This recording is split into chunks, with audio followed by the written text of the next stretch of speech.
Magandang araw mga Lodi!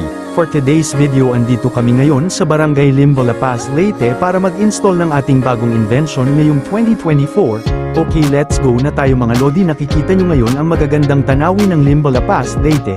Iba talaga pag fresh and green dito sa probinsya, there's no place like home, ika nga. So habang busy sa Marites ang ating mga bossing, ngayon guys i-ready muna namin lahat ng mga gagamitin para sa pag-install ng Wireless Public Address 2024. Ready ko na rin yung UC ko kasi mamaya para kaming mga matching na nakahang sa taas para ikabit ang mga gagamitin sa public address.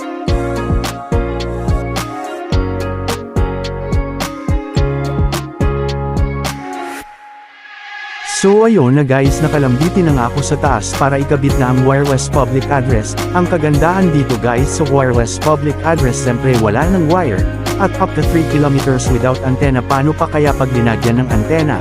Aabot siya kahit 10 kilometers, maririnig na ni X ang boses nyo guys. At guys, naka solar panel na siya guys, kahit mag brownout engine pa rin siya.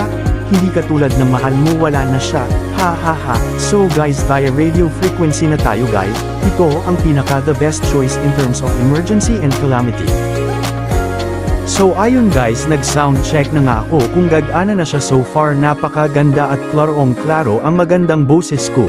Easy to install at easy to repair, at siyempre 6 months warranty na siya guys. Ano pa hinihintay nyo, mag wireless public address na kayo?